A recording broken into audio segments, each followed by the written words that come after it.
అది జగన్మోహన్ రెడ్డి గారికి పెద్ద సెట్ బ్యాక్ అదే. రెడ్డి సామాజిక వర్గం రాయలసీమ అంతా అన్న దగ్గర ఉంటారు. వాళ్ళని ఊహు అనేవాళ్ళు ఎవరు ఉండరు. అమ్మయ్య అనిపించారు వాళ్ళతో. అదే సక్సెస్ నేరేషన్. సార్ ఓవరాల్గా చూస్తే కనుక సభ సక్సెస్ అయినట్ట ఏమనుకోవచ్చు? అంటే సభ సక్సెస్ అయినట్టే. ఎవరు అంటే వాళ్ళు చెప్తున్నట్టుగా 7-8 లక్షల మంది వచ్చి ఉంటారా? అంత సీన్ లేదా? 7 కాదు 10 లక్షల మంది అండి. పోనీ 2 లక్షలు జాతీయ మీడియా చెప్పినట్టు, 2.5 లక్షలు చెప్పినట్టు. ఎవరికి ఉపయోగం? నేనైతే సంతోషించేది ఏంటంటే వాళ్ళు చెప్పిన 7 లక్షల మంది వస్తే 7 లక్షల మందికి 3 పూటలు అన్నం దొరికిందని సంతోషిస్తా. అప్పటి నుంచి ఇంకెళ్ళా.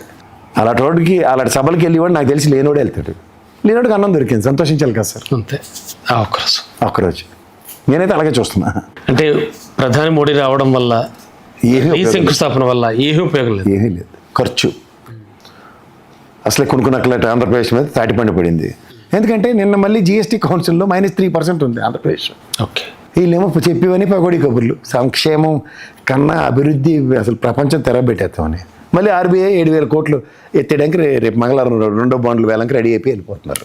ఏం చేస్తారంటే అది మాత్రం చెప్పరు. ఇలాంటి పనికిమాల ఖర్చులే, తలా తోకాలని పనికిమాల ఖర్చు. మరి 300 నుంచి 400 కోట్లు ఖర్చు అయ్యి ఉండొచ్చని ఒక అంచనా వస్తుంది.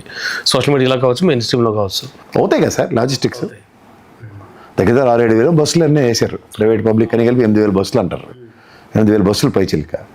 అసలు అదో చెప్పిన 5 లక్షల మందికి వంట అంటే ప్లాన్ చేసుకుంటారు కదా. చేసుకోవాలి.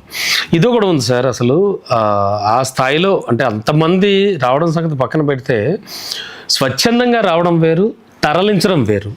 ఇక్కడ జరిగింది ఖచ్చితంగా తరలించడం జరిగింది అనుకో. ఇప్పుడు సచివాలయ ఇప్పుడు గవర్నమెంట్ ఎంప్లాయీని ఒక్కొక్కరికి బస్కి ఇన్ఛార్జ్ పెట్టారు. వీళ్ళకే మళ్ళీ పొడుచుకొచ్చారు కదా మమ్మల్ని. ఎటు లెక్కర్ షాపుల దగ్గర పెడతారని, ఇటు పార్టీ షాపులకు తోలుకొని రావడానికి వస్తారా మీరు? ఓకే, ఆలోచించుకోండి. ఆయన వాడితే ఇష్టం, ఈయన వాడితే కష్టం.